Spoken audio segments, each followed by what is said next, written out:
All right, folks, we're going to get started. Welcome to Stop LAPD Spying Coalition's third Tuesday of the month webinar. This is our general meeting. My name is Hamid Khan with the Stop LAPD Spying Coalition. I go by he, him. If you've been attending our previous webinars, welcome back. If you're new to it, well, we appreciate you joining us. So real quickly, we've been holding these webinars in lieu of in-person meetings, which we were based out of Skid Row in downtown Los Angeles. And for many years, we've been meeting every Tuesday, holding our meetings with the community, in the community. And when COVID hit, starting in March, we had to really just pivot and go online just out of respect for everyone's health and safety. So today is our 47th webinar, which means that since March 20th, I believe, of last year, we've been holding a webinar every Tuesday. We may have missed maybe a couple Tuesdays here and there, but today's webinar 47. And these webinars are also themed as well. While the coalition as an abolitionist organization is about surveillance, spying, and infiltration, but we also look at how it intersects with our daily lives. So the first Tuesday is committed to holding a webinar and conversations how the national security police state intersects with the gender and sexuality. The second Tuesday of the month is committed to how the national security police state intersects with the impact on youth, the war on youth that has been going on. The third Tuesday, which would be today, is more like looking at the political landscape, what's out there, what's happening on the regular. And the fourth Tuesday is looking at the police state and the data-driven policing. So today is, of course, our third Tuesday, and we're super happy to have with us a couple of awesome guests. Just a quick logistical thing: many of you who have joined us, your mics were muted, and for the only reason that we have been Zoom bombed. We just got Zoom bombed just last Tuesday. So not trying to police anybody's comment, but definitely would love to have folks join the conversation. If you have any comment to make or question to ask or anything to say, you have the raise hand, function in there too, or send a message and the chat is only open to the host as well. So send us a message, but during the course of this conversation, we will also see if we can unmute everybody, and then because we want this to be an interactive, a collective conversation. But to get started, I want to welcome two of our guests. We're going to spend some time having a conversation with them, Yarden Katz, and I'm going to let them, when they go, introduce themselves real briefly, and then we can circle back. And Craig Roberts, who's also a member of the coordinating team and one of the leaders of the coalition, and also one of the organizers in the Skid Row community. But so maybe Yarden, if real quickly, if you want to introduce yourself, and then I'll go to Craig. Yes, thanks for having me. My name is Yarden, and I'm a postdoc at Harvard, and I study history, politics of science. Very interested in militarism, resistance to militarism, and white supremacy. Thank you and welcome. Craig, do you want to take a second to introduce yourself? Yeah, my name is Craig Roberts, and I'm a 17-year resident of Skid Row, and a member of the Stop LAPD Spying Coalition, as well as the Los Angeles Community Action Network, LA CAN. I'm an organizer of the homeless and the powerless to try to empower them to take control of their own lives as vis-a-vis the national security surveillance police state. Excellent, thank you. Well, let's dive right into it. So let's start with you, Yarden. So if you could let's start with what the heck is artificial intelligence? I mean, we always thought that human intelligence is as natural as it gets. So where does the artificial came in, and when did it come in, and what the heck is going on? Yeah. Okay. Should I start? Should I share a screen and stuff? Please, however you want to talk about it. So I have a couple of slides that I wanted to share with all of you.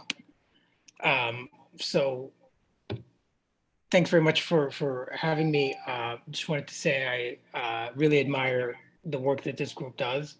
And I learned so much from your activism, from your reports, from your thinking. As I was saying earlier, when before you all came in, it's a real contrast to what you normally see in academia, which is very complicit, as you know, with imperialism, with state power, with policing. So it's really an honor to be here, and I wish this was in person. So Hamid asked me to talk about artificial intelligence and what it is, and it's a very messy topic, it turns out, as you alluded to, and I recently wrote a book on it, which goes into it in detail. And if you're interested in a copy, just email me.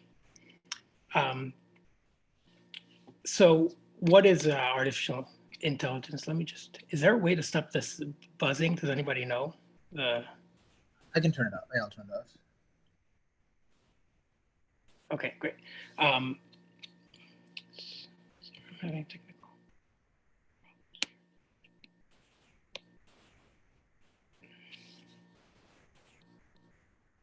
Sorry for us that are, not good with computers, even though we study artificial intelligence. How do I move the bar at the top? Does anybody know?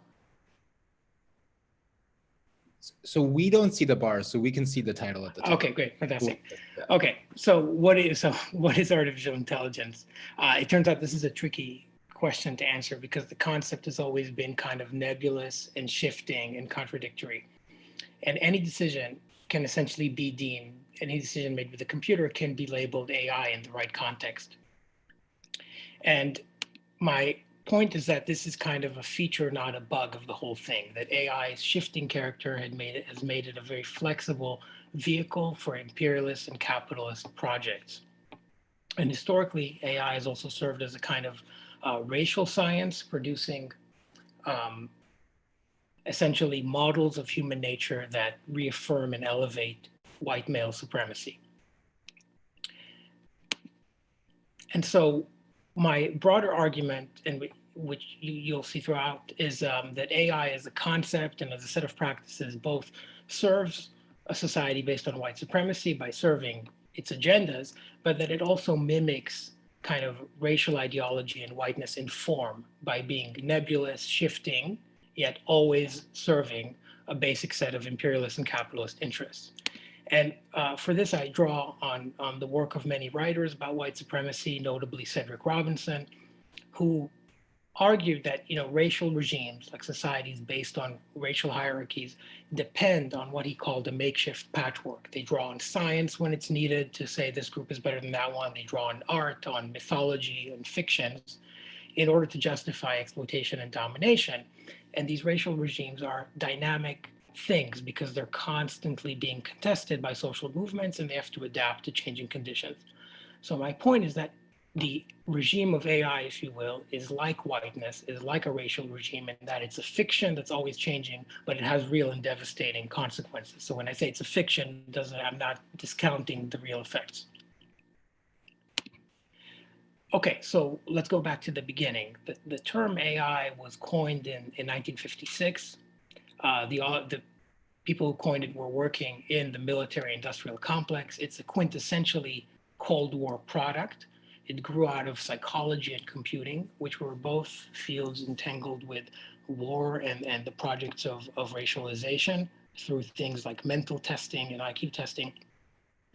And AI's notion of intelligence was always based on what are tasks that are useful to the military and useful to capitalist management, because that's those were the things that interested that elite white world. So for example, some of the early, so-called pioneers of AI based their model of intelligence on what would make for a good control of an air defense system. So what would be the ultimate human operator who would know how to dispatch interceptor aircrafts to thwart an attack from the enemy? They use that as their basis. And this was all work done in collaboration with the US Air Force. These same practitioners who became very prominent generated an enormous amount of propaganda that is still with us today. They said in 1958, we now have machines in the world that think, that learn, that create, and these machines would soon surpass human capacities. And they made these outlandish predictions, like within a decade, it'll basically be like a human mind.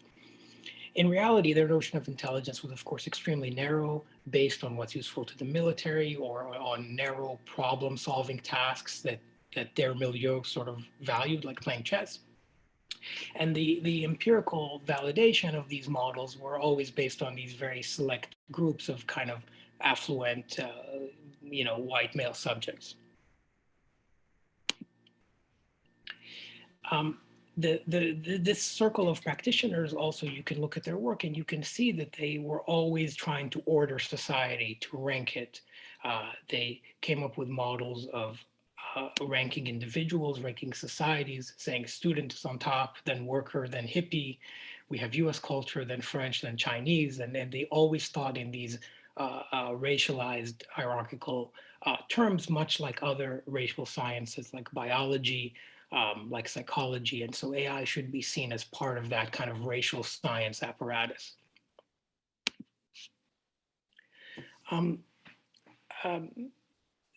That being said, AI practitioners made incredibly outrageous claims, and that led to a lot of tension with adjacent fields like economics and psychology, which were also in the business of sort of offering these hierarchical models of human nature. And so sometimes AI was under attack by scientists, by philosophers, people within, people from outside the field, saying it's a con trick, it's a way to raise money, it's the least self-critical field in the world, and so forth. But what bound this endeavor together is the cozy alliance of the AI field from the very beginning with the Pentagon and with professional experts, with universities. And that gave the field this superficial sense of coherence, like this is a coherent scientific project, and it's going to bulldoze over society. And I'll get back to that when we talk about the present.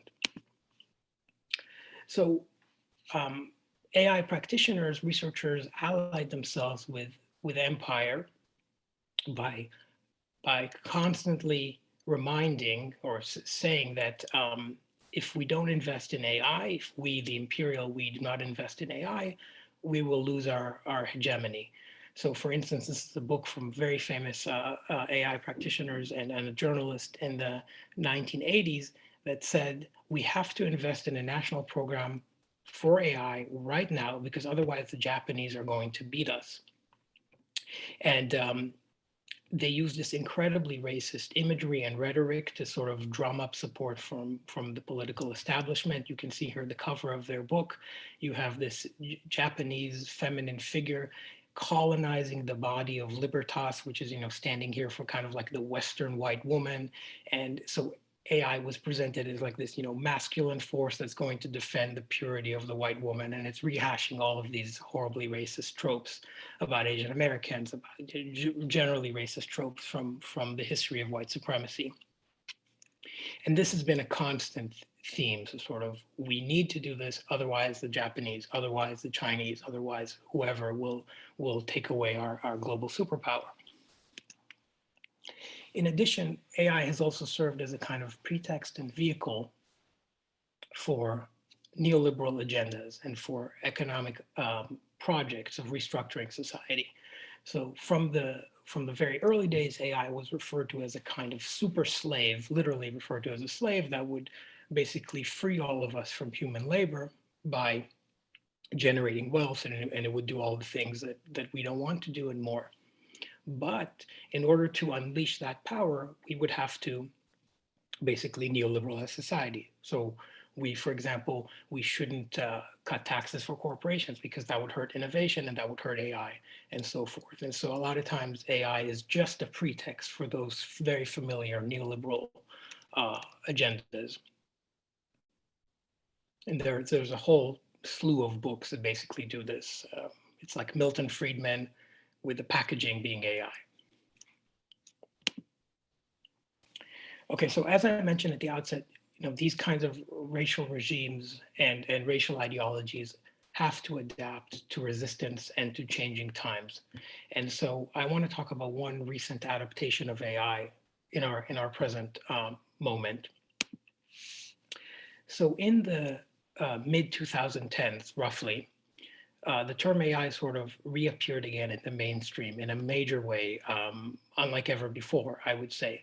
So here I'm plotting the number of occurrences in kind of corporate US media of the terms artificial intelligence and big data. And you see that in the mid 2010s, you have this huge peak of AI right after big data was already in kind of mainstream usage. People were already all the time talking about big data. And this shift to AI was noticed even by software company CEOs. They're like, well, oh wait, all of a sudden everybody's talking about AI. So why? So I want to suggest that there is a political reason for this shift, one of several. One recall is in the mid 2000 in the 2010s and in June 2013, Edward Snowden leaked some important revelations about the vastness of the surveillance state, and this helped catalyze worldwide protests. At the time, this led to kind of pretty mainstream disillusionment with Silicon Valley companies who were shown to be complicit with the national security state through programs like PRISM. And it sort of kind of ruined a little bit this big data ideology that we're going to govern the world through big data. Big data is a panacea. And the rise of AI sort of followed this shift, and the introduction of AI played an important role temporarily to distract from surveillance, because now the media could talk about, it could recycle these cliches about robots, and it could talk about the limits of the human mind and what are we anyway, are we just machines, and distract from all of these things. And so it sort of gussied up the old projects of big data, which were continuing, but they were just continuing under a new label. So the epitome of this is when in May 2018, Google Research renamed itself Google AI. But what takes place inside, and the basic agendas, the basic players are all exactly the same. And so this creation, this staging of the age of AI depends on several factors working together. It depends on corporations, which are of course dominating the discourses on computing and on AI. It depends on the nonprofit industrial complex, on think tanks, academics, policy professionals who are in many ways funded by these corporations and funded by the state to sort of be there to interpret AI, to write their white papers, policy proposals about how to manage AI. And they did that very obediently. They just embraced it. You have corporate media, which are recycling the propaganda claims of the corporations. And of course, you have the Pentagon and the national security state to sort of fund this whole thing and help to steer it. And so pretty much overnight, you had the rise of this AI expert industry, everybody rushing to interpret AI and to explain its relevance. And the ideological core of this expert industry is that AI is a coherent and revolutionary technology. It's enabled by better computing and better data. It's reshaping all of society, and it's exceeding or soon will exceed the capacities of the human mind. And the second, I'd say, core item is that it must be managed urgently. And how is it going to be managed? It's going to be managed by more partnerships with these so-called stakeholders. So this kind of neoliberal model, let's all sit together at the table, Google, the Pentagon, academics, and we'll all sort of work it out. But the old agenda, the old sort of utopian visions of AI creating wealth for everyone and all that old stuff from the 80s and before couldn't just be exactly reproduced, because times have changed, and so social movements have made gains, and so this new wave of AI had to make some sort of reference to inequality, even social justice, to racism, sexism, and so forth. And so what the companies have done is they've rolled out these so-called ethical AI initiatives, or funded by the state and funded by major corporations and billionaires, to say we're going to build ethical AI for the benefit of everyone. And there's a huge contrast between the sort of fluffy, nebulous ethical AI initiative, we're just going to do good for everyone, and the really harmful colonialist agendas of many of the donors and sponsors of these things. And maybe we can circle back to that later, but I just wanted to point to that agenda, the difference between the image and the reality.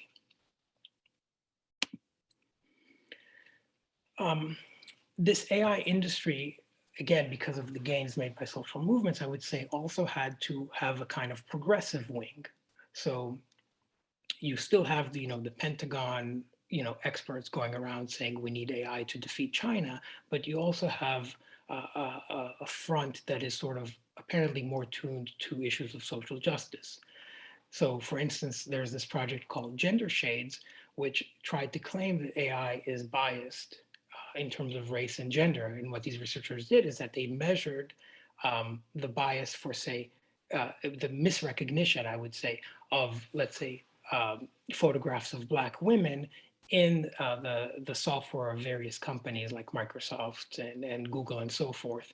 And they show that it misrecognizes or actually doesn't recognize these so-called intersectional categories, like a photograph of a woman who is Black.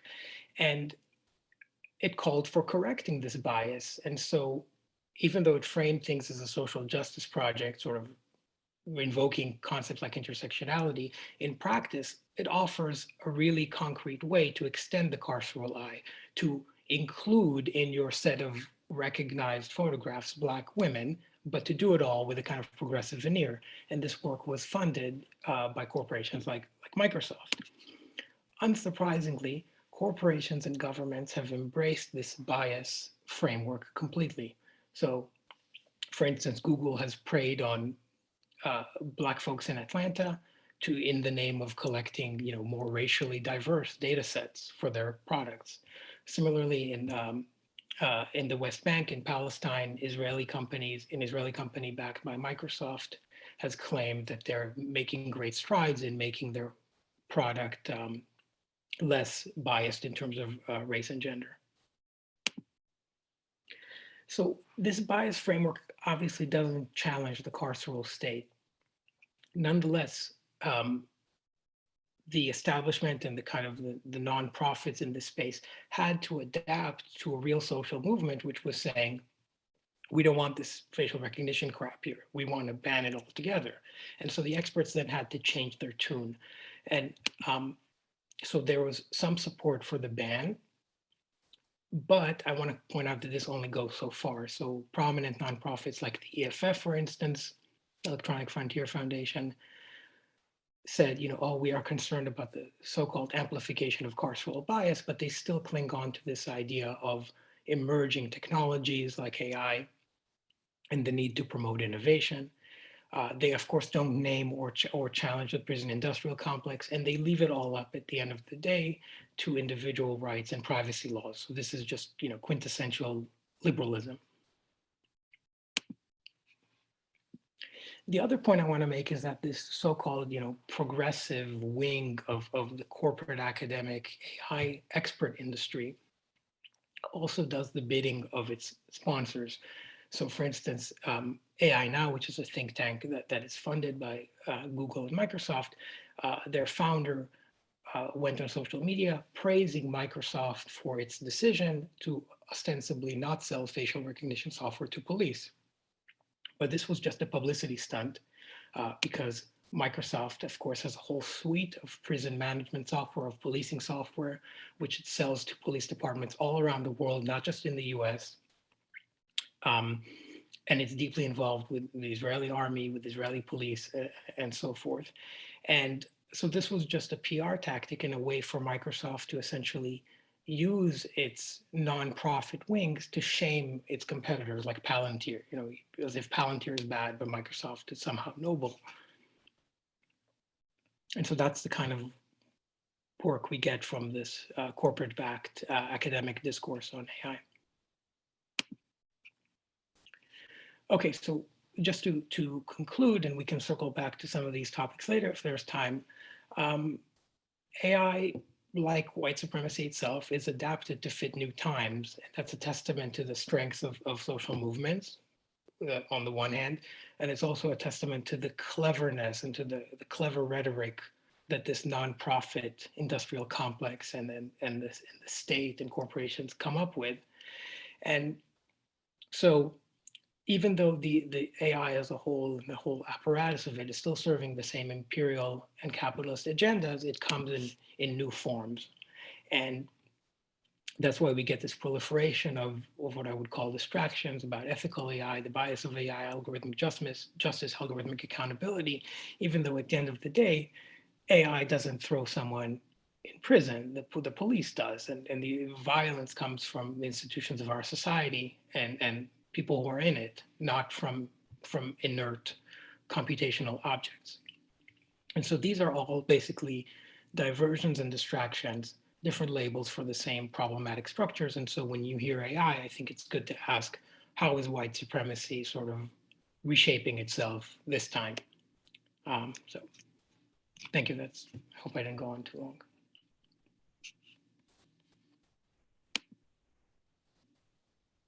Thank you, Yarden.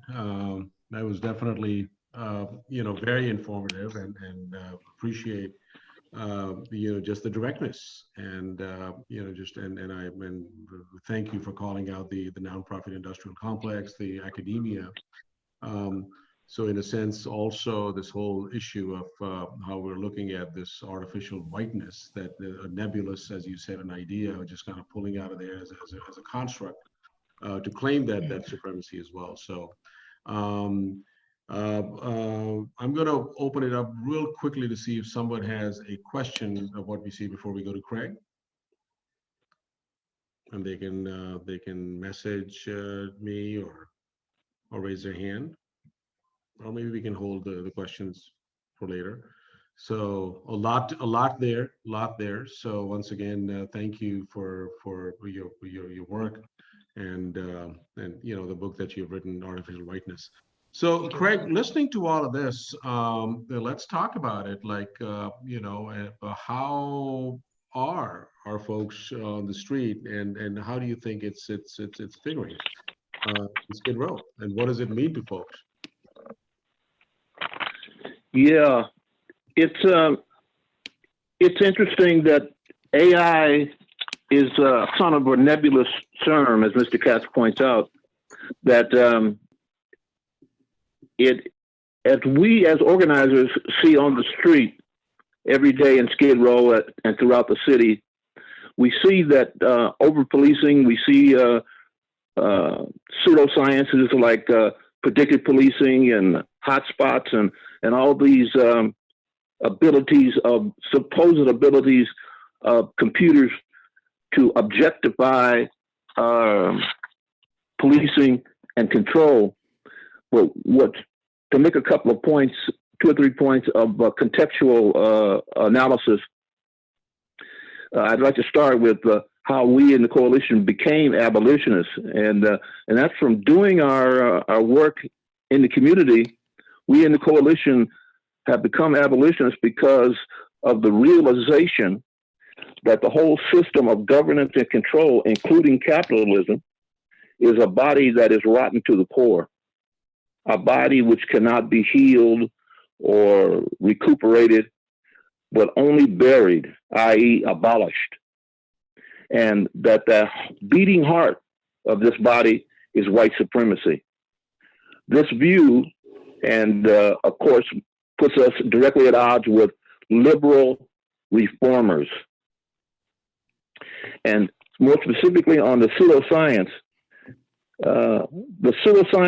of supposed objectivity, objective algorithms, predictive policing, and big data mining, all the information collected openly and secretly about us can be used to make us, meaning society, safer. This, of course, is the big lie. And the big lie is the bottom line. If you can believe this big lie, then you will believe that the police state is on your side, and you should be willing to sacrifice your human rights and freedoms if you believe the big lie that the police state is on your side, because they have objective algorithms, which is, of course, nonsense. The algorithms and programs in the computers are fed in by human beings with biases, so bias in and bias out. So what do? We organize against this idea, hence this webinar, to spread the truth. On AI, more specifically, as the latest and greatest of all pseudosciences, the coming age of artificial intelligence, meaning we are where we are now versus where we'll be soon. Where we are now is expert systems that are programmed, leading to, in the near future, supposedly, neural nets, which can program themselves through machine learning, and which will surpass the capacities of the human brain.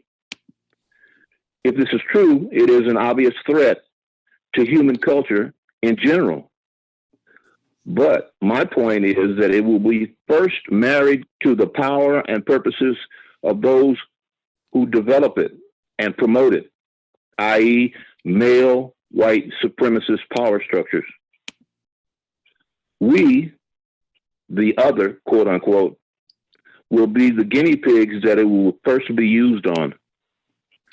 And as an example for discussion, the example is, I would like to point out, in this use of AI on us first, will be the justice system and decisions within the justice system, where people will be prosecuted.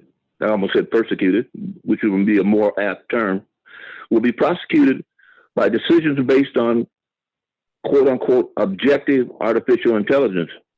And they'll be sentenced, once convicted under these terms, by standards and practices outlined by artificial intelligence. So I think the justice system will be the very first place. We already see it happening now, where artificial intelligence will be used to make decisions that would directly affect those of us who are considered the other. That's all minority and communities, as well as all poor people in general. Ahmed. Thank you. Powerful. Thank you, Craig, for laying the groundwork. So question to both of you. I mean, is it too far-fetched to say then that, based on how Craig is, and this is a conversation, this is the thought that's coming from the ground up, that is it too far-fetched to say that AI is this new scientific or machine-based eugenist project? So I'd like each one of you to just is this the new form of eugenics that we are looking at, in a sense, which is being masked by this, and of course, just where, at the service to and for whom, and obviously there's so much money involved. Is that too far-fetched? Yarden, let's go with you first. Well, no, I don't think it's far-fetched at all. I think it has a lot in common with eugenics in its view of, like, hierarchical ordered view of humanity. A lot of eugenicists are flocking to this for that reason. A lot of the discourse coming out of these spheres is very much eugenicist. You have books like Life 3.0, which was a bestseller, which talks about how AI will make us all rich, and will make fit for fair judges. That's one of the main points. So again, reinforcing Craig's point that the justice system is always sort of one of the first places they go. Anyway, the title Life 3.0 is exactly meaning that the rise of these so-called intelligence machines will replace humans, which are Life 2.0, and Life 1.0 is bacteria. So you're always trying to order the natural world in that way. So I don't think it's far-fetched. I think it's important to understand, though, that even if those promises are bullshit about the capacities, it can still do real damage, as it has always done. And yeah, I mean, there's more to say about that, but basically, I don't think it's far-fetched. I think eugenics is exactly the right frame, and that's kind of where I was going by invoking the notion of a racial science. So I think it's an apt frame. It's, of course, not exactly the same as eugenics, because you don't have organized breeding of human beings and stuff like that. So, but. Because by training, you're a biologist, correct? Yeah. So did that have, just the human body, the biology, and did that have, some instructive moments for you, and kind of just look at AI as through this eugenist lens? Oh yeah, absolutely. Because biology, as we know, there was really no separation historically between genetics and eugenics. They Right. grew up at the same. They're the same discipline, essentially, the same major figures, the same statistical analysis techniques, and so forth. And that's where people pioneered these horribly racist notions of intelligence in the early 20th century. This is an interdisciplinary project, if you will, between statistics, which was originally a discipline that was in the service of eugenics, and biology. So AI is very much, I think, continuing that bad interdisciplinary tradition of computing and math with biology, because it is ultimately trying to tell us something about the worth of human beings and different human groups. And so AI is always tied to biology. It's not just about, computers or whatever, or processing data. Hmm.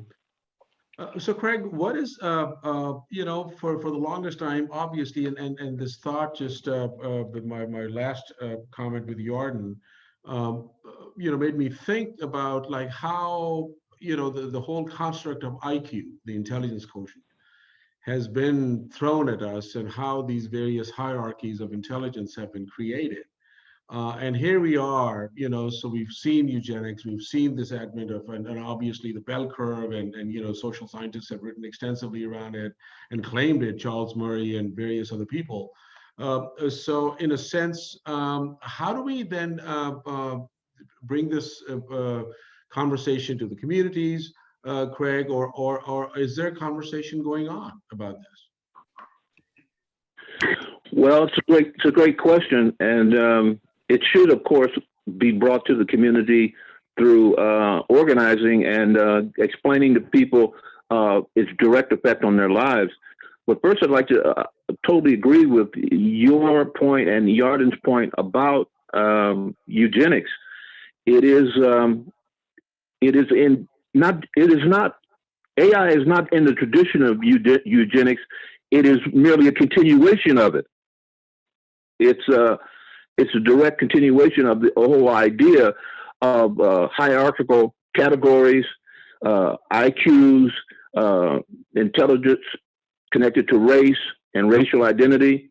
The concept of racial identity itself, with there being one race, the human race, and ethnic groups divided into artificial ideas of race in order to promote the supremacy of one ethnic group.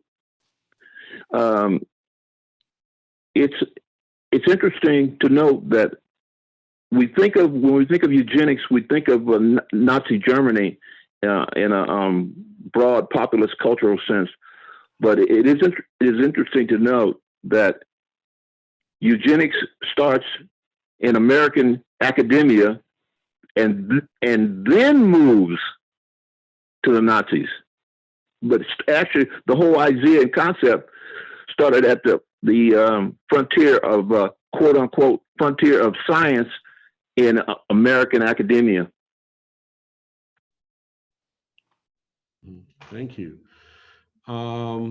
So let's just open it up because we want to make this a free flow of conversation. And Nikhil, I know you have a comment. I think it may not be a bad idea if you could just ask it directly, and go ahead and unmute yourself, and please feel free to share your comment. Awesome. Thank you so much, Hamid. Thank you both so much for your comments. I've really appreciated how enlightening they've been. I really appreciated your presentation, Yarden, and the critical analysis of the co-optations of social justice terms to describe like these neoliberal reframings of AI, like ethical AI, algorithmic injustice. And I totally see how terms such as decolonial abolitionist AI may be the next phase of that. But I'm curious to hear whether those concepts can actually ever authentically exist in radical liberatory ways, and if so, how AI can authentically be repurposed as a tool for liberation, and as like in a really radical future where it's like the sort of technological power is repatriated. Is that possible? So that's a great question. So I think that because I would argue AI is not like a tool in the kind of liberal sense of it's not just like an instrument that has multiple uses, so we just pick the one that is liberatory. I think it's a kind of a set of connected ideologies that get their power from imperialist and capitalist structures and have always done so historically. And so I think that saying, we're going to have decolonial AI is a little bit like saying, we're going to have decolonial capitalism, or we're going to have, and people are saying stuff like that, like we're going to have radical markets, or, a free market that serves everyone. And then, it degenerates, and soon you have Elizabeth Warren. So I think we have to be really careful with that, especially when what I see is when people try to stick liberatory in front of some existing established apparatus. I often, what's missing for me is that historical analysis saying, what is this thing that you're trying to now reconfigure? What has it served historically, and how deep does the rot go? And without saying that first, I'm always skeptical about the decolonial AI. And you see that corporations they just adore that term, because you can go to a conference and you can present a paper on abolitionist AI.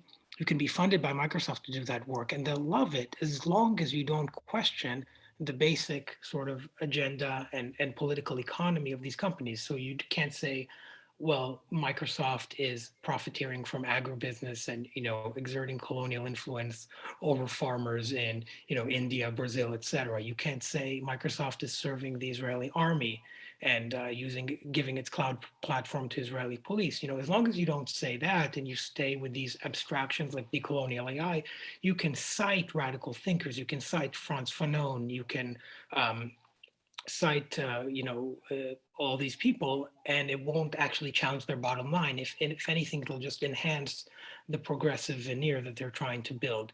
So I think we have to be careful with that, and I think that groups like like Stop LAPD Spying Coalition know that very pedestrian, ordinary practices of surveillance, like sharing databases between agencies or biometric data, that kind of ordinary practice is already harmful and dangerous. So you don't even need to invoke the supposedly magical capacities of AI for that. So I guess I'm more into doing the basic work of naming the structures, naming the violence, before we jump to like the liberatory, repurposing of that thing.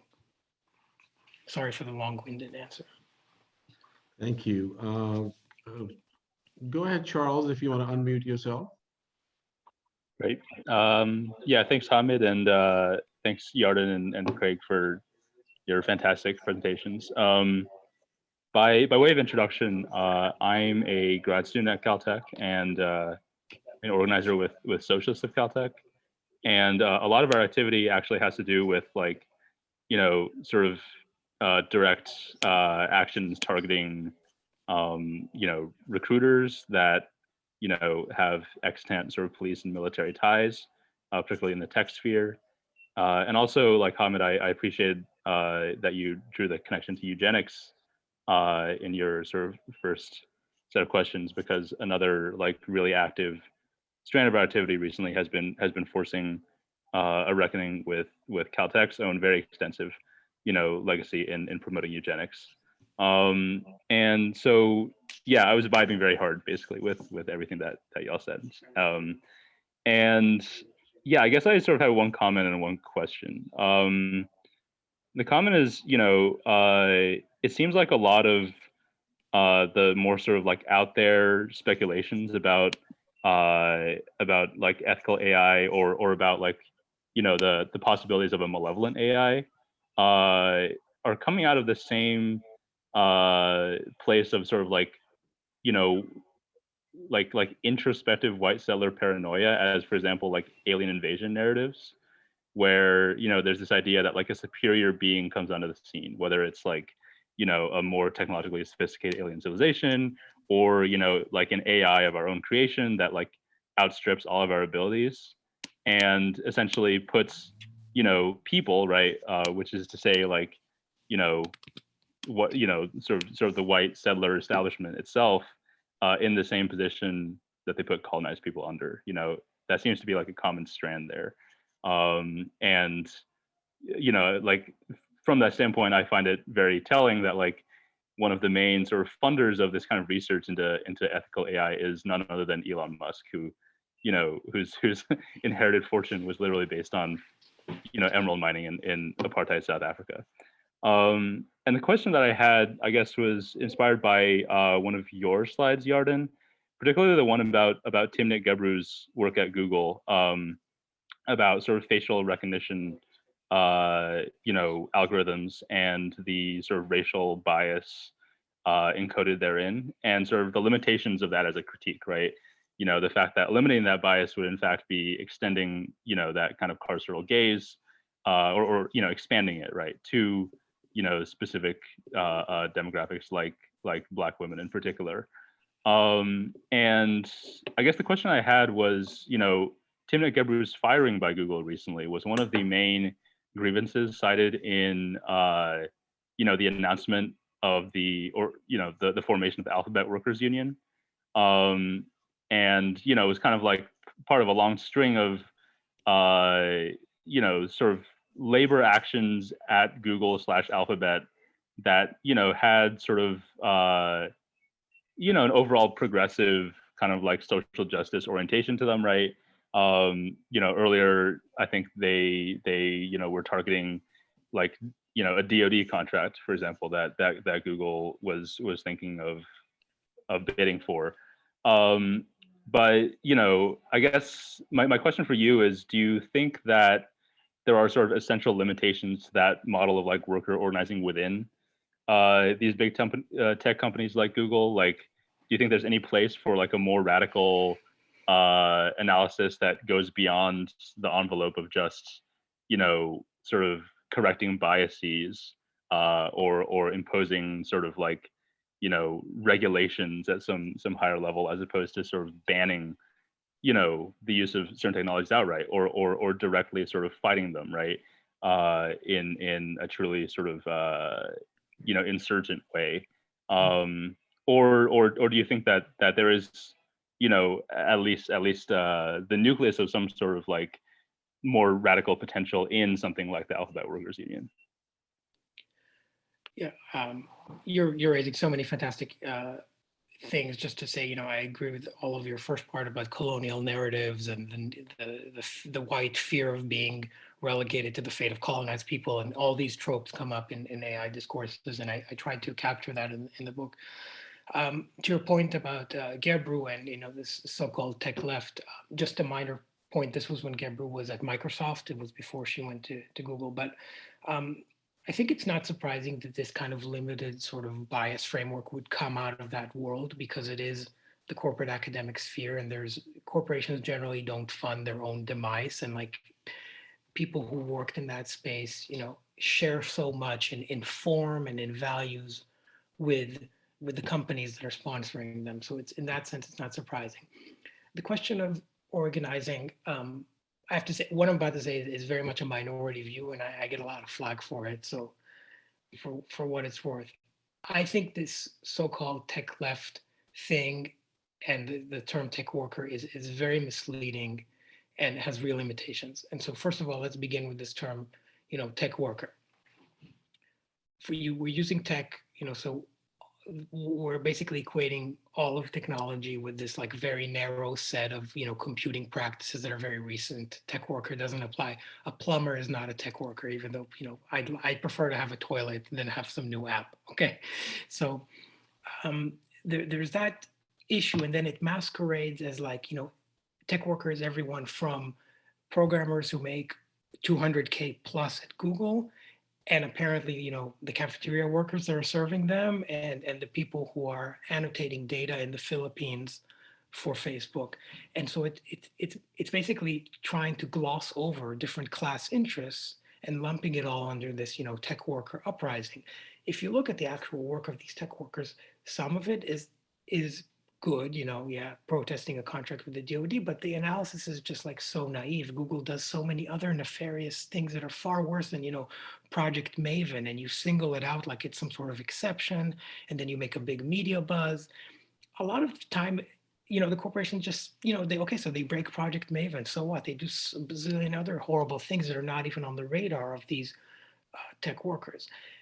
as a labor project, I think it also has very many limitations because some of these workers they're fighting for things like better intellectual property rights, and so which they want as like better as highly paid, programmers. And so I think it glosses over different class interests in a really problematic way with this kind of huge umbrella term tech worker. So I'm very skeptical of that. And again, when you look at some of these groups like Microsoft Workers for Good, they're calling for Microsoft to be a leader in corporate ethics.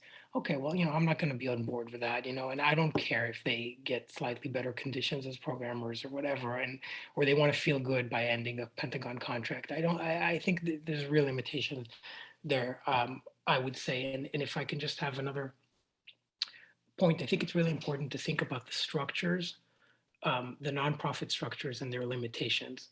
So a lot of these nonprofits that are supposedly progressive and are involved in organizing these tech workers like AI Now, these are, corporate constructions, first of all, but they in many ways have all the worst features of the nonprofit industrial complex, meaning they're totally opaque and secretive. We don't know who gives the money, how much, and for what purposes really.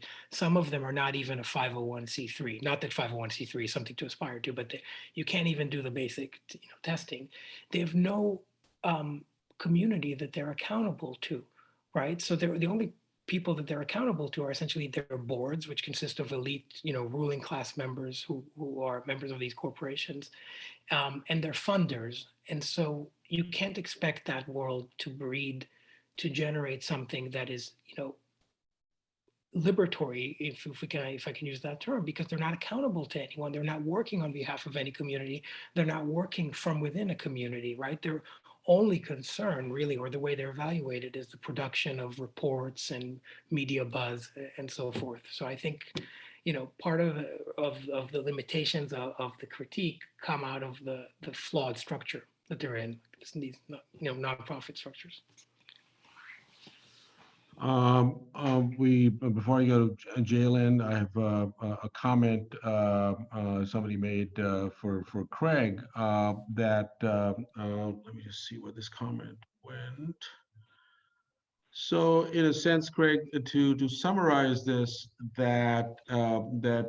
whenever we listened about this talk about technology and about supposedly quote unquote progress, there is a complete absence in the sense of when these things are being developed, and many communities remain absolutely invisible, who are then on the receiving end of the violence of these technologies.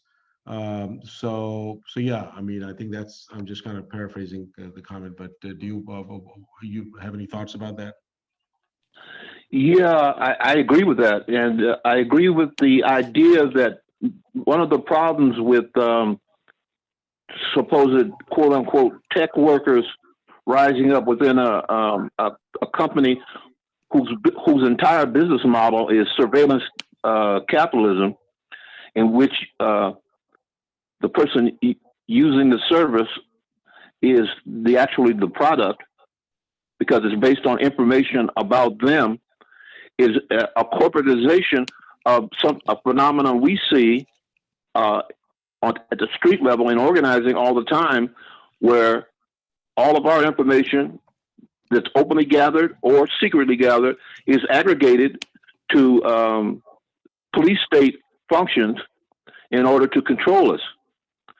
That's because, and that relates to AI in the sense that because AI and all of these technological solutions, quote unquote solutions, are really based on an ideology, the ideology of white supremacy, and maintaining order and control of the group which is in control now and has been in control for hundreds of years. Mm-hmm. Thank you. So I'm gonna go to, let's see, where did Jalen go? Oh, there you are. Jalen, go ahead and unmute yourself. Hello. Can you guys hear me? Yes, please, go ahead. Yeah, man. Just guys, again, thank you again. As African American, I'm here in Roanoke, Virginia, in a very large African American community, and hearing these things, and of course, we read about data, and obviously, how I'm hearing this is, our data is being sold to help, educate these future AIs, and if I'm on the right track, how do we, as a community, get power, get control over our data? I guess that's the sense I'm trying to go into, because how do we control our data, especially with these narratives of how they're trying to educate these AI, if I'm on the right track? Craig, you want to take a shot at that first? Yeah, the question becomes, can we control our data if it's being mined constantly and aggregated to police systems and control systems? The way that we can fight against it is by being aware of the ability of the aggregators or the police systems to get a hold of our information, so that we can take steps to block some or all of the collection of the data. That's the only thing that can be done, because in effect, once they have the data, we know what they will do with it. Hamid, you want to comment on that?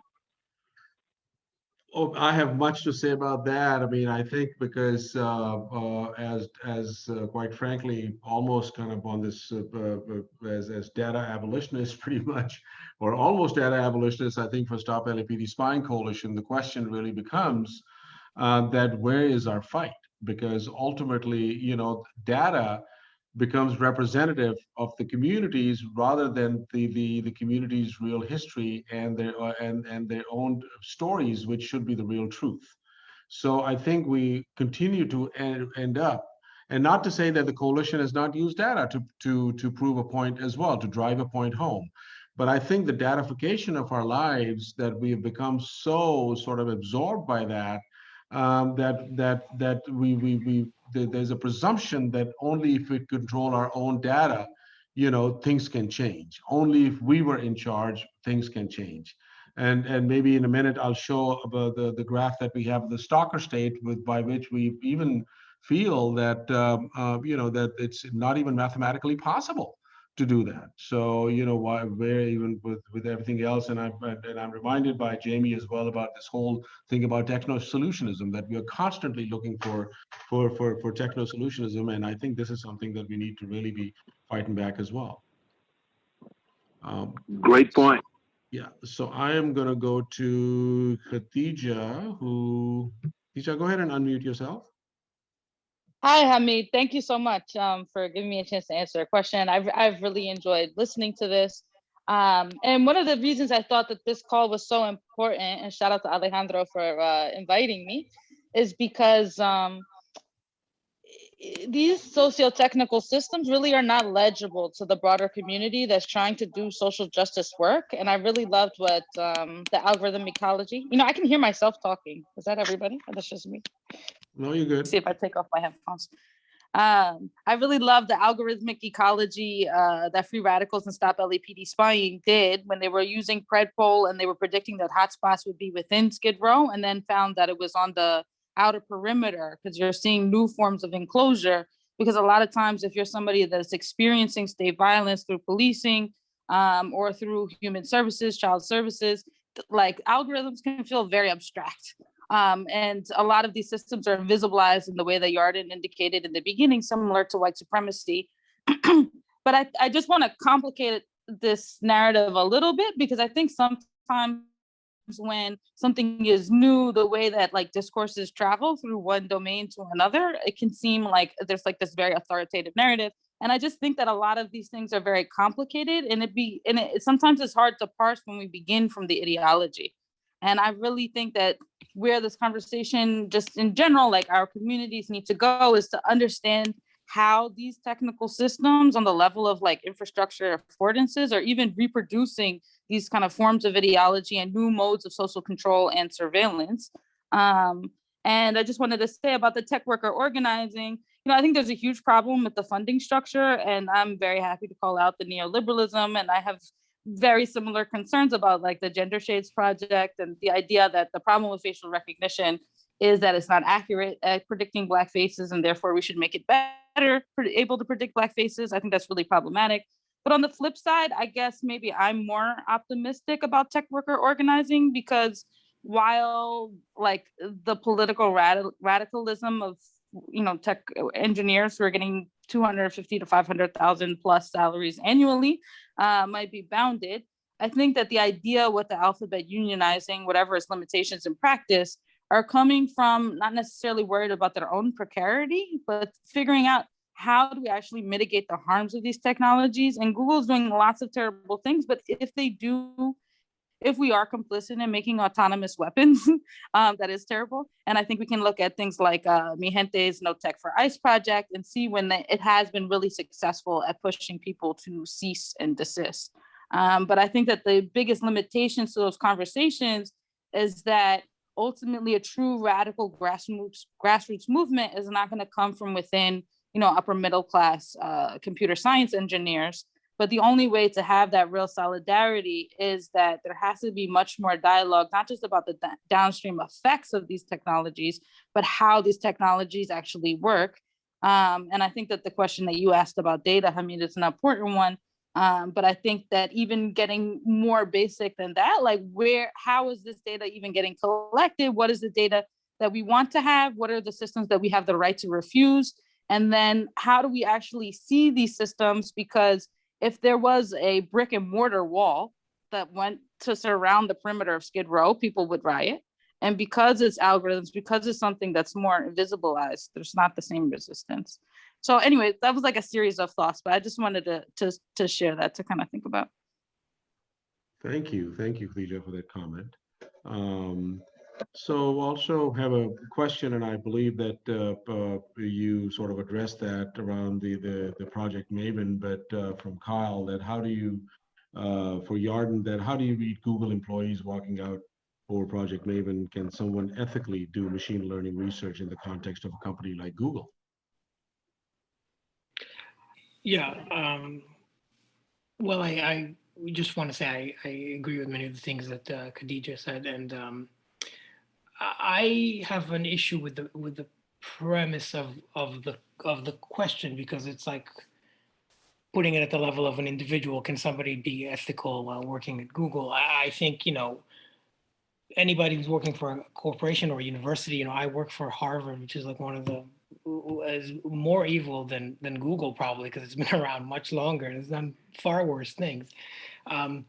So people who work in these spaces are all compromised to varying degrees, of course, not exactly the same. And like there's no way to be a pure individual in those settings, I believe. And so the question is, how do you organize? How do you build power? And the inspiring moves in that space are done by groups like this one, building power, doing the political education, trying to understand how these things work at a technical level and an ideological level. I just want to say, and this is returning to the point about like so-called, decolonial AI or abolitionist AI and whether that's possible. I think that, the field of computing in general is so suffused with propaganda, like almost every term, not just artificial intelligence, but like cloud computing. Cloud computing really refers to like things that are underground, like, all right, uh, so I think there's a lot of really basic thinking that needs to be done about not just what data we want to collect, like or need, like the questions Hamid raised, but also what is computation anyway, and do we want it, and should it even exist, and if so, in what form, and can it exist in a form that is like ecologically sustainable and like consistent with the vision of caring for the earth, and so these are really deep, hard questions, and some people are sort of making gestures in that direction, and trying to understand the radical implications. Like in some sense, computers are things that shouldn't exist, because if you look at the whole pipeline of their production, it's dependent on so many horrible ecological processes, not to even mention the labor exploitation. So I think that we're kind of far away from this serious thought, because a lot of these structures, the nonprofit industrial complex, all these things, the obfuscation, the propaganda get in the way of that, which is why I'm so hesitant to jump to sort of like the decolonial AI or the liberatory this or the liberatory that. And, I think it's too far away, and there's a lot of serious thinking that needs to be done, and conversations like these, and we need more spaces for that. Thank you. So we have a couple more questions. Keep on coming, folks. Before I go to Pancake, Brother Pancake, there's this question, and Craig, it's about that. It's from Devon or Devon. I hope I'm pronouncing your name correctly. Excuse me if I'm not. My bad. Your take on the Hollywoodization of AI, and then how has that, just creates this whole a different universe, and the sensationalism behind it, and the impact of that on our communities, and how people didn't kind of buy in. So how do you see that, Craig? Well, the Hollywoodization of is, as Yarden pointed out, is basically part of the propaganda. It's the propaganda narrative of whether or not they want to scare you to death with the coming AI revolution, or whether they want to lull you into acceptance of something that will be beneficial by them surveilling you 24 hours a day, 7 days a week. It's with movies and the propaganda that they put out about AI is merely conditioning, in my opinion, for what's coming. And you can be conditioned negatively or positively, but it all comes down to getting you to think. If you have a negative view of AI, getting you to think in terms of reformist terms, being able to tame it and make it work better for the society as a whole. When in reality, the problem with AI and the problem with all these surveillance capitalism systems like Google and Microsoft is that what we need is abolition. And the reason it's got to come mostly from the outside is because these tech workers, quote unquote, inside the companies are not going to jeopardize their $200,000 a year jobs in order to stop the harm that AI can do to the entire society and the entire world, in my opinion. Thank you. Thank you. We have I totally agree with that. Thank you. Have a comment from Brother Pancake. No, wait, I just saw Pancake on the screen. Let me see if I can. Sorry, Devon, I was trying to unmute you previously too, but couldn't. So let's try Pancake. Can you unmute yourself? And I know you had a question about for Yarden. I will. Can you hear me? Yes, Yeah. yes, go ahead. Yarden, my friend, you majored in biology. What's your take on biodata? Because I'm understanding that data collected, like DNA, so forth and so on, can be used as a weapon, if you know what I mean. Comment on that biodata. Yeah, no, that's a great point, and it relates to what I was trying to say earlier, that sometimes really simple data collection can be very dangerous. So you can collect, for example, biometric data about people at the U.S.-Mexico border, and you can use that to jeopardize their lives, to prevent them from gaining entry. So this is a really important issue. And now we have this proliferation of these ancestry testing things that are being heavily marketed, and they're very misleading. They don't really tell you like what they're saying they're going to tell you. They're not going to tell you the historical migration history of your family or anything like that. But once they have that genetic signature of you, they can place you within, and connect you to all these other systems of surveillance. So there was a study that showed that, if you have a sample from someone's Y chromosome and you just know the state that they live in, you can narrow them down to like one of two people. So this biometric surveillance and genetic data collection is really terrifying, and it's terrifying precisely because it's such a consumer commodity now. Everybody's doing these genetic tests, not knowing the implications. So companies like 23andMe and all that. And it's based on snake oil because they're promising you they're going to unravel your family history of migration, but it's really very problematic. Pancake, if you want to unmute, do you have a follow-up question?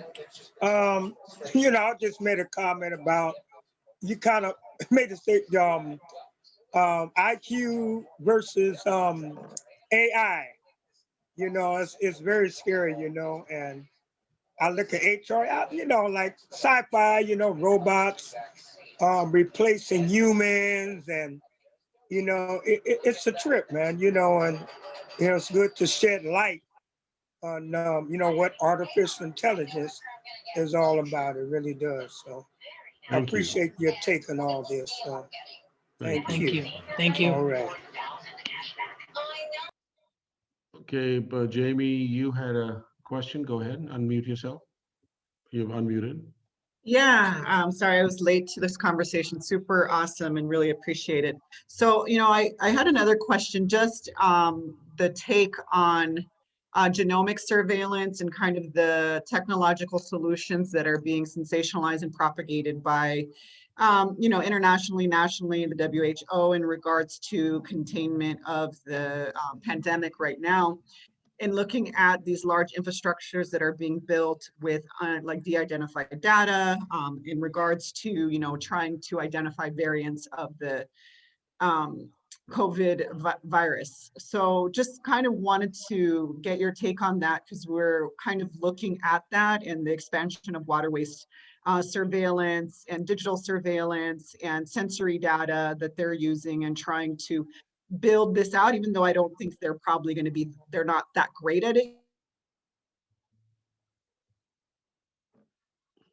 Sorry, it got cut off for me. Okay. Yeah, go ahead, Jamie. But you froze there for a second. Am I back? Yeah, you're back. Okay, great.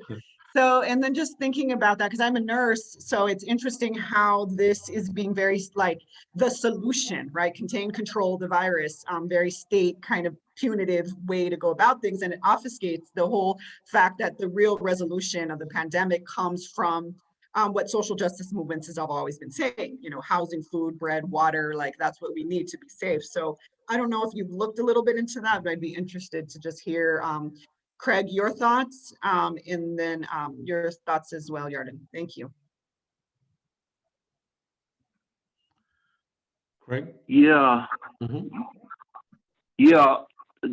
Jamie, as always, makes a great point that the real solution to these pandemics and the one that's happening now, as well as the ones that will happen in the future, is mediation of poverty.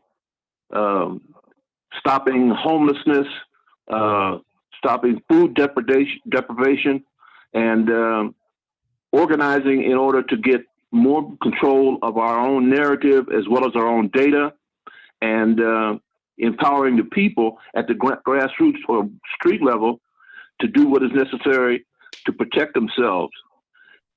Parenthetically, I'd like to mention that on Pancake's point about DNA, it is interesting to note that not only, as Yarden points out, is DNA used as a tracking tool, but they're also developing, the military-industrial complex and academia is developing the potentiality for, and I mean right now, the potentiality for specific DNA to be targeted by biological weapons.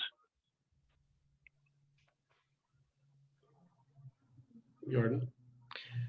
Yeah, I mean, I agree with what Jamie said about what's needed.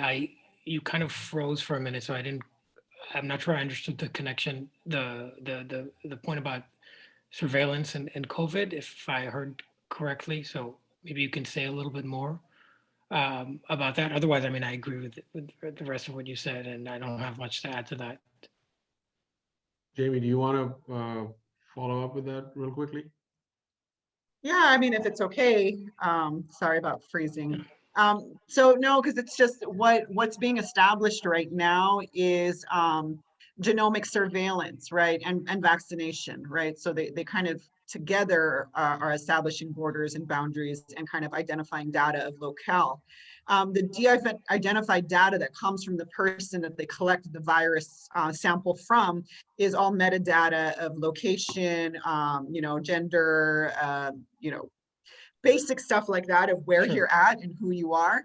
And then that's being shared through state databases, through public health, and then into national databases with the CDC, probably with the HHS, probably with DHS, and then also being shared internationally with the GSAD kind of database that's being established where they're encouraging countries to upload this information. So just Right. and one reason why I thought about it is because you started speaking about how DNA data is identifying locality of people. And so there's always this move that de-identified data in medicine is somehow protecting people, which I already kind of, the suspicions just being, so I've been in the coalition for so long.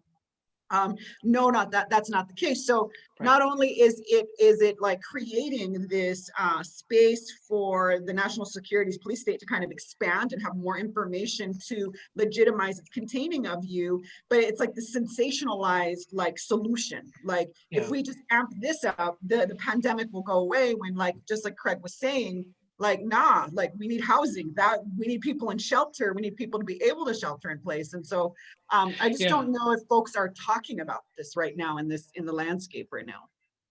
Yeah, I think that's a really important point. And I mean, I've been following a very extreme version of this. It's happening in Israel and Palestine, where Israel made a deal with Pfizer to get the vaccine, of course, only for the Jewish population, not for Palestinians. Um, in exchange, they agreed to give all the data, and I think that's metadata that's going far beyond probably what's being collected by other countries, because national security state in Israel is very, very strong, and they've passed laws saying that they can, if somebody's been identified as COVID positive, they can tap into their phone and extract other things as well. So I mean, the danger is there, as you mentioned it, and if you start to have this kind of interoperability with other databases, that's a problem too. And again, about housing, nutrition, I mean, there's all this medical work on how nutrition, good nutrition state is one of the key determinants of susceptibility to infections of all kinds.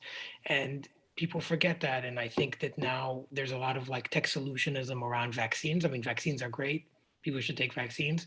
But, there's a rise in pandemics over the recent decades coming out of rapid industrialization and other processes, and so you can't just like engineer your way out of it every time with like, here's a vaccine. And of course vaccines come with like medical apartheid, as we're seeing in Palestine and other places.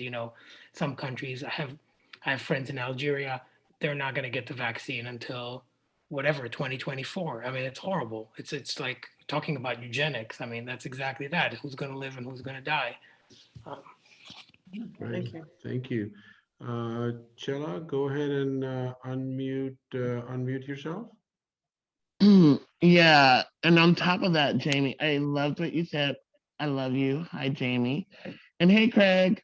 Yeah, I just what y'all both were kind of talking about, and what shit, I forgot the black film that was just on a few like comments ago. We're talking on. I also live in Skid Row, and I've been a part of Stop LAPD Spying. So a lot of my issues stem from like information sharing, right? Like the information sharing that like I've had to deal with, and that Craig, I'm sure you've had to deal with in your building, where we have social workers who sometimes share certain things with certain, like one of the very first things you sign when you get housing, that's government, is like a permission to share your medical and mental history, right?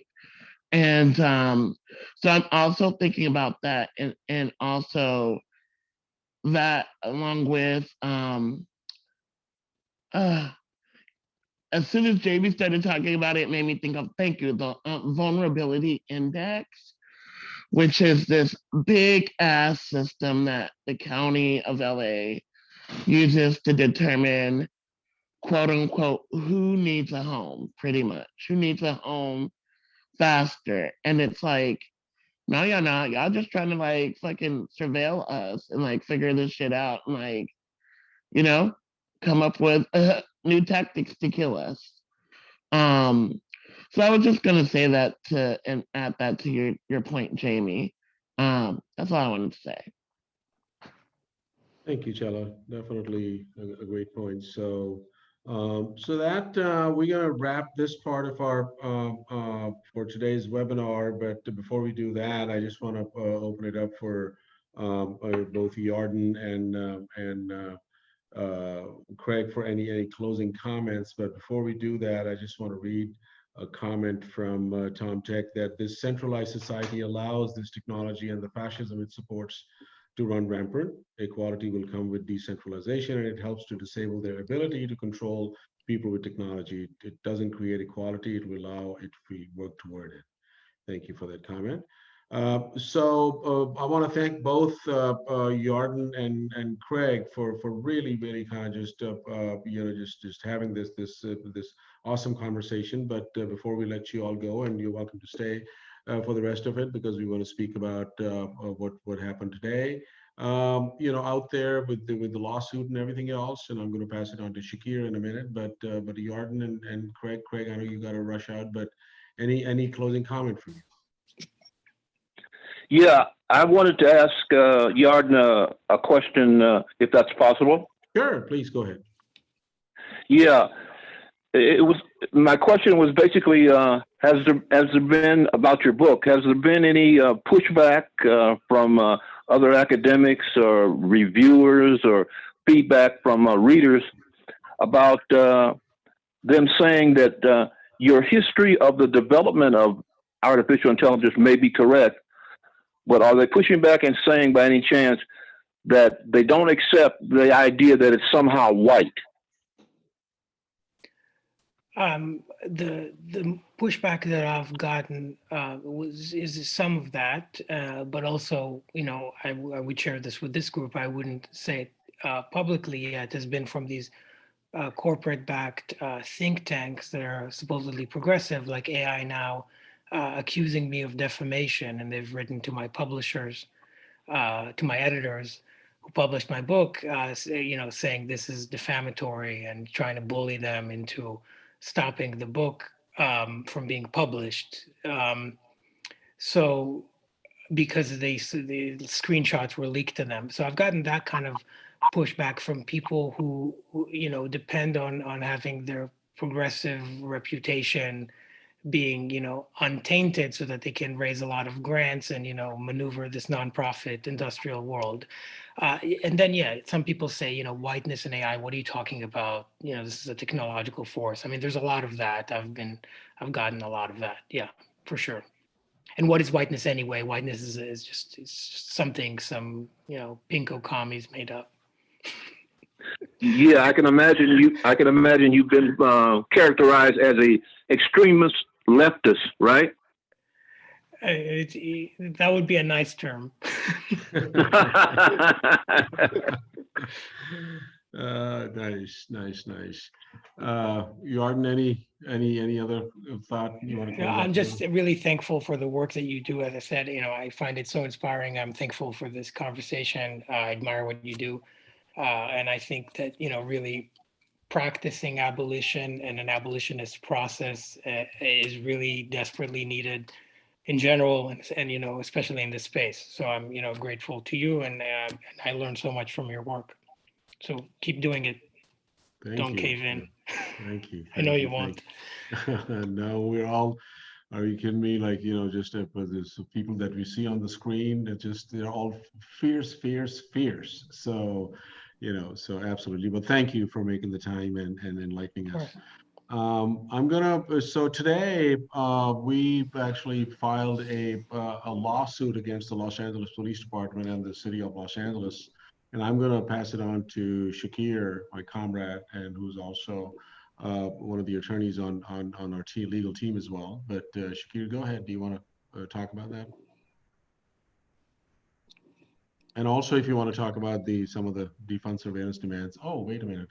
Let me just see. Hold on. Give me 1 second. There you go. There you are. Okay. Now go ahead. Unmute yourself. Cool. Thanks. Yeah.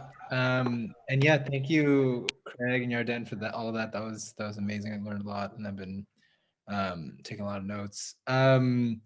Yeah. So we filed a lawsuit. The coalition has been for many months trying to research the details of LAPD's budget and the budget process. LAPD's budget is over $3.1 billion. And as we know, a lot of that money is paying for mass surveillance, for weapons, for other forms of harm and kind of tools used to stalk, monitor, gather data on our communities. But we know that broadly, but we don't know the details of all everything they spend money on. So we have been requesting, in particular, so every year LAPD asks for a new budget increase that they take like the previous year's spending, and then they show up and say we want 100 million more on top of that. They provide some explanation of the 100 million or whatever that they're trying to add, but they never provide any kind of itemized accounting of that full amount. So every year the budget just kind of snowballs, getting bigger and bigger, and without any kind of access to records of that full budget, the community has very limited ability to fight back and oppose that, and to also just talk about the harms of these programs. So we've been working to expose that. We've also been working from a perspective of recognizing that, when we're talking about the budget, we're not just calling for a more cost-effective or efficient policing. We're not just saying, get rid of the wasteful or excessive spending. We recognize that sometimes even some of the cheapest things in the budget can be the most harmful, and that surveillance is actually a tool, and all of the kind of predictive analytics and other surveillance tools that LAPD uses, they've adopted them probably in a frame of this is going to make us more cost effective and more efficient, and that might well be true in that they're able to do more with less, but that's exactly the problem, that these tools are multiplying the harm and the costs of policing in our communities. So we've been trying to get these records to find that out. LAPD has been turning away our requests. We've tried to get them from the controller, try to get them from the city administrative office. Every agency just says, go try the other one. So after all that, the coalition filed a public records lawsuit today to demand that the city turn over those records, and explaining that, they're public records, that LAPD is violating its public records obligations around. So that lawsuit was filed today, and if people have questions about that, I can talk about that. But I also wanted to share, at the same time as the lawsuit, we're also launching, so this campaign that we've been working on to research and dissect the budget has been, along with our partners, Free Radicals, which is an organization of many it's sort of scientists and researchers who are kind of confronting the intersection of science and justice, and thinking about the limitations of thinking about science as objective. So they've been really, really awesome comrades in analyzing and exposing the budget with us. So we at the same time that we did this lawsuit, we also yesterday announced a set of demands that we've been working on for a while, and the demands focus on they're within the broader calls to defund the police, and led by in LA, BLM LA, and the People's Budget LA, those groups that have been doing kind of a their own advocacy around the budget, and especially a participatory budget process to ask the community how we want our money to be spent. And so our defund surveillance campaign kind of adds to that with a set of demands that are focused on the harm, not just the costs financially, but the costs to our lives in our communities of LAPD spending on surveillance, technology, and community policing. So we have a set of 7 demands here. The first one is to defund and disarm LAPD of all weapons of surveillance. The next is confronting the fact that LAPD, in addition to the $3.1 billion that they get from the city directly as their budget, they also take hundreds of millions more dollars from the budgets of other departments like library services, homelessness, kind of as providing policing on behalf of those agencies. And so in addition to taking that money, they're also siphoning data from other agencies that are providing services. Another is to confront federal spending on LAPD. And this demand I just want to highlight because, you know, we're talking about shrinking the LAPD budget and shrinking how much the city is spending on policing, but that doesn't mean, you know, that frame can often lead to thinking about external funding sources as actually good because, you know, it's not our city taxpayer dollars, but federal spending on LAPD is a real driver of a lot of the innovation, a lot of the experimentation that the police have done, including with predictive policing, including with different community policing initiatives, all kinds of counterterrorism policing initiatives. So we're also demanding that City Council stop accepting all of that DOJ and federal funding.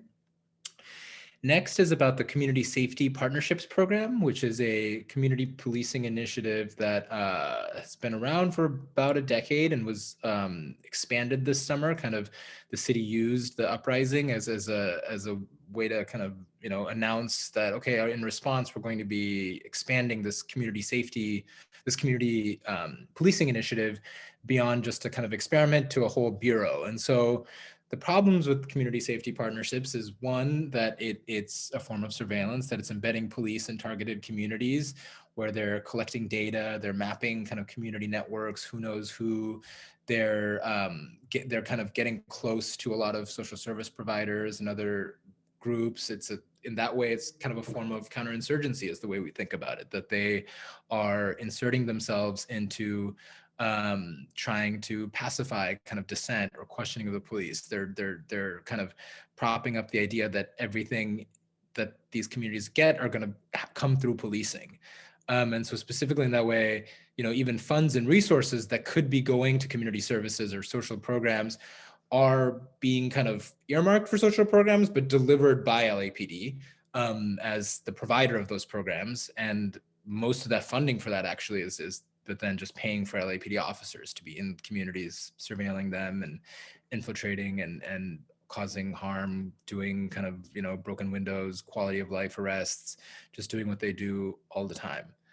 The next is taking on LAPD's propaganda units. So LAPD has this public communications group which is, you know, spans a bunch of different units, and their job is basically to spread lies and to, you know, criticize people who are critical of police, to criticize often victims of LAPD violence. They're quick to be, you know, telling the media things about the record or whatever past stuff about someone who's been killed by police, you know, far more quickly than we know about.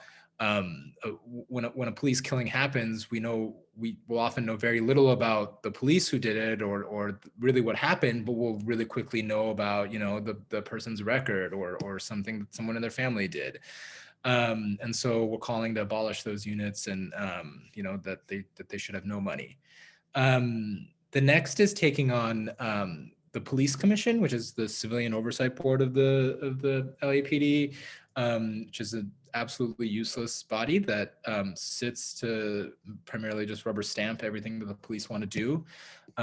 Even this budget process, the fight that we've been having around the budget has been a real illustration of that. The budget was released like late on a Friday night, and when it came out, LAPD actually had characterized it as this is this New Year's budget that they proposed in November.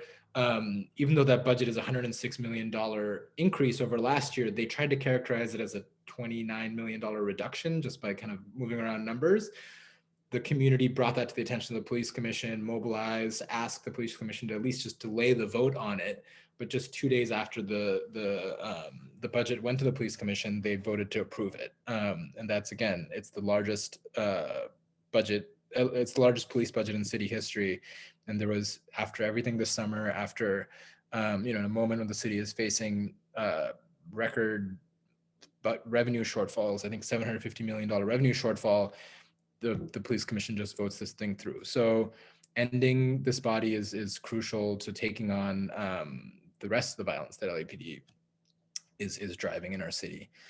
And finally, it's this is, and I think this is an example of, like, similar to the other ones, where we're talking about the budget, but we're thinking not just about the budget document, not just about the flow of money from city council to LAPD, but all the ways that LAPD spending and surveillance and policing are kind of expand with time. And a big part of that is tech industry and academic collaboration, which is something we've been talking about a lot today. So all these companies, and Microsoft is an example that we have here, we're quick to put out these statements, standing in solidarity with the racial justice movements and with protesters. They also tried to pull these PR stunts of, for example, like Yarden was talking about, saying that they're gonna not sell any facial recognition to police for a year, or until the regulations are in place, regulations that, because they're kind of shaping and are able to be responsive to, are really just a way to weed out their competitors, particularly with facial recognition. At the same time, they're also selling, all kinds of more mundane or routine types of tools to police. When we think about the harm that policing is causing, like high-tech surveillance, machine learning, algorithms are a part of it, but the sort of a much bigger part of the infrastructure is just the records management systems. It's the tools that LAPD uses to just even collect field interviews and feed them into their systems. And so that entire technological infrastructure has existed for a really, really long time.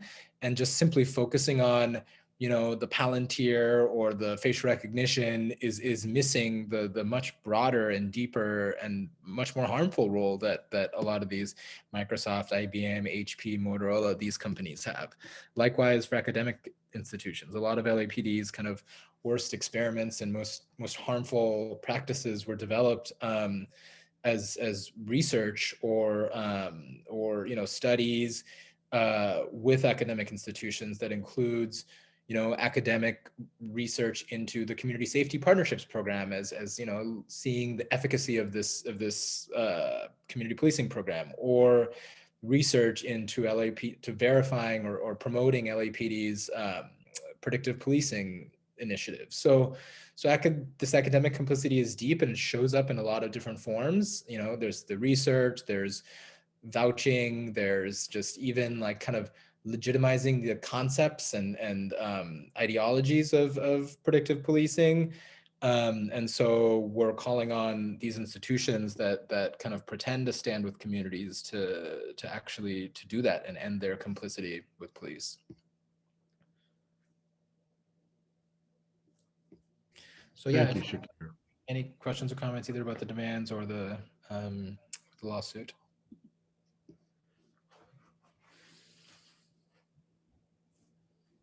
If anybody has any thoughts, any comments, any questions?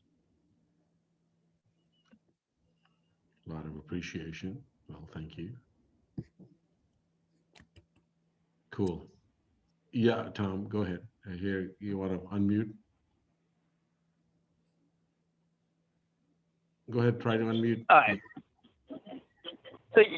So my whole thing in this, at this point, for the public, I think it's really important to show people what the alternatives are. They're thinking we're just going to shut down all this money to the police department and everyone's going to run rampant. I know it's ridiculous. I know it's garbage. But the point is that still needs to be pushed against. And you need to turn around and say, no, we got better uses for the money, and these uses are, and go over it in that direction. Thank you. Thank you, Tom. Felicity, go ahead and try to unmute. Thank you. Yes. Yeah, we're working on a people's budget, Orange County, and also trying to get, some of the, I think it's 67% of the county budget in Orange County goes to social control. And we did we did a survey and to ask the people what their priorities were and are, and it came back, they would rather have 60-some% going to different community services, healthcare, mental health experts, et cetera, and something, under 15% going to.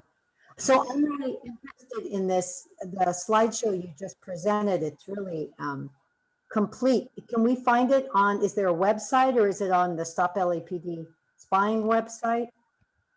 Yeah, no, it is on a website. It's just defundsurveillance.org. I'll post the link in the chat too, but yeah, that's where our demands are, and also, yeah, the campaign. That's great. Thanks so much. Thank you. Thank you. Any other question? We just have one more thing to share, but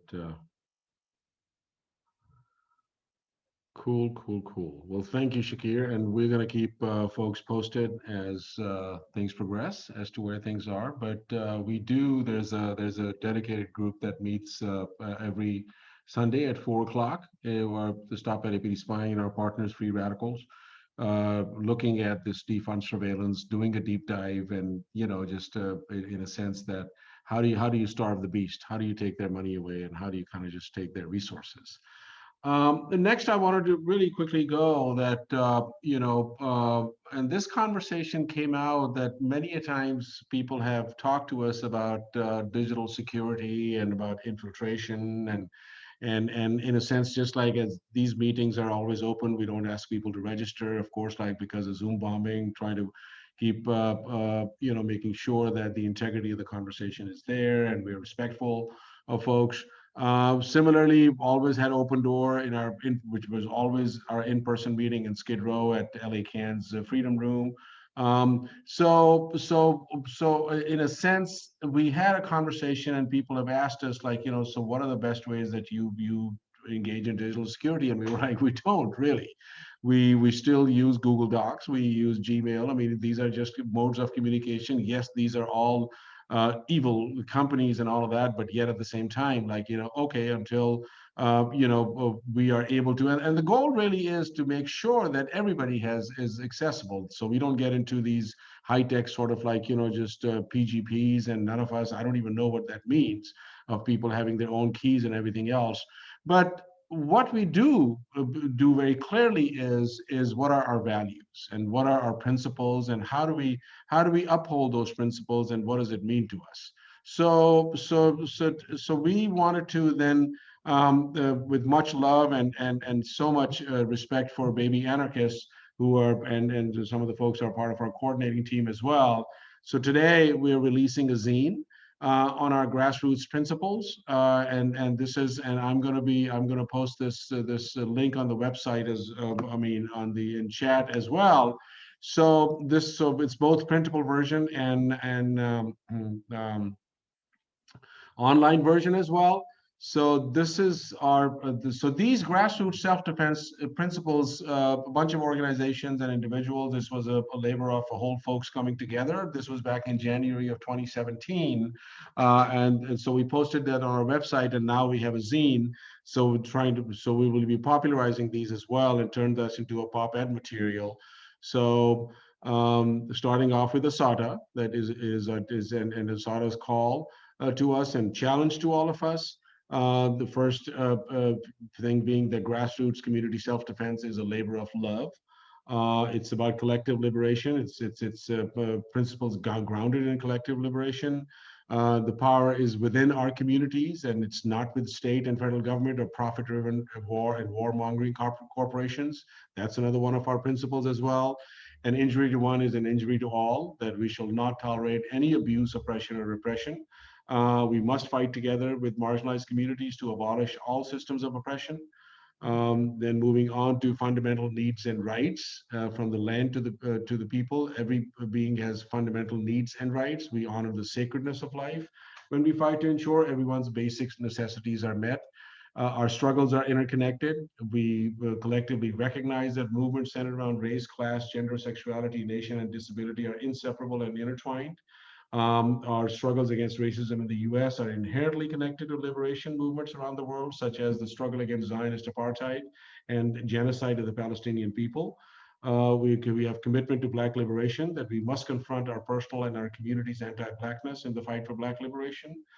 Commitment to trans, femme, gender nonconforming, and LGBTIQ liberation. We must confront our personal and our community's homophobia, transphobia, anti-LGBTIQ sentiments, and hateful and harmful policies. Commitment to land recognition, that everyone in LA area lives in Tongva, Gabriela, and Chumash land. That we are migrants, refugees, diasporic, displaced, and enslaved people. We respect, acknowledge, and join the fight by Native peoples to preserve their land and its resources in so-called LA and beyond. Commitment to support and fund community defense and building a culture of resistance, that we will engage in collective learning with our communities about the state apparatus for surveillance. And then, of course, ACAB. Hold nonprofit groups accountable, and there was a lot of conversation about that just now as well, that how do we shall call on our communities to hold nonprofit groups and foundations and social justice and community-based orgs accountable, quit co-opting our movements, organize to resist and defeat fascism, colonialism, imperialism, capitalism, and genocide. We're committed to organizing from a perspective that understands the systemic oppression. Commitment to internal struggle and transparency, that we shall strive on an ongoing basis to identify any contradictions within the various collaborating groups. Commitment to assess our language, that we shall build power within our movements and communities by assessing and evaluating our languages and challenging them. And then operational unity amongst collaborating groups, that we are committed to working together and creating affinity groups that share our principles and concerns to create a common front in defending our communities and love is principled. So wanted to share this, and I'm going to post the link in chat for folks to pull up and see if there was. So any thoughts, and Shakir, Jamie, anything you all want to add to that? I don't know, because you all have been a part of creating those and being an active part of that. So anything? Jamie, I'm just going to make you co-host and see if you have any thoughts, because you've been a part of this back since the 2017 framing of these things and looking at the zine. It looks so beautiful to see it, see all that brought to life. And I was just thinking about where we were during that time. And I think one thing I just want to say is that I think the importance of the fact that that document was very text heavy. And a lot of times, we're taught to, that's the most dominant form of communication is like the written word, right? But the images that the baby anarchists added to this has really brought in a whole lot of love. Like, hate to be a bad Led Zeppelin song, but it is like really demonstrates that these principles are really based in kind of love and care and concern and want for growth of everybody. So I really am glad that we took this extra step and that we turned this into a zine. I feel like it has just brought so much life and makes, kind of sometimes, what's the word, like complicated statements, just very simple. And I think that's and not trying to like de-intellectualize things, but I think that what we are asking for is always like very simple, and it's very obvious, and it always gets like kind of like a pushback that it's too complicated, it's too much, like what you're saying is it's just you're going off on the deep end. What do you think? So I really appreciate this a lot, and it's interesting now that we are releasing it again in the context of Biden, where there's so much kind of illusion that's happening right now of who he is and what he can do. And I think what this is reminding us is about our power and all the power that's been built, and the fact that we have to believe in that grassroots power. to further make things change. And it just reminds me of a conversation I was having with a nurse, and she was like, well, look at all the stuff he did, you know, right when he came into office. And I was like, you think he did that shit because he wanted to? Like, he did that stuff because people have been organizing, you know, and people have been doing it for decades. And, you know, his hand was forced. You know, this wasn't because he's benevolent and nice and kind. Anyways, just, yeah, it's awesome. It's such a great Valentine, I should say. Belated Valentine. I think that's great. Anybody else has any thoughts, any comments about that? Thank you. We need to simplify knowledge for the general public. Definitely, definitely.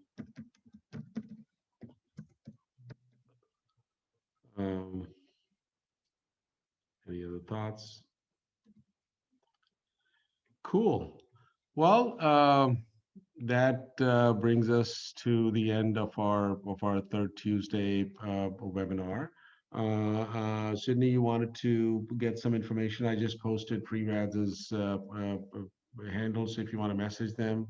I don't have their website handy right now, so maybe they'll be able to respond through that, or I can just email it to you later. But thank you all very much. This was really an awesome conversation. Much appreciated. The recording is going to be up on the website hopefully by Friday or so. And then stay tuned, because our next Tuesday, fourth Tuesday of the month, meeting is going to be on data-driven policing. So that's where, you know, we're going to be having we're going to be having more conversations about where we are going with all this language around predictive analytics and AI and machine learning, but how this really plays on the ground, and how does it, what is it about, like, you know, just control of land and banishment of people, and how policing is taking on this whole pseudoscience and veneer of science to mask their racial violence and their structural violence and the institutional violence. But with that, I want to thank you all again for joining us, and stay tuned, and we look forward to seeing you all. So the information on the webinar would be on the website, Tom, stoplapdspying.org. So you can always go there, and that's going to be for the webinar. The information is going to be there, hopefully by Saturday.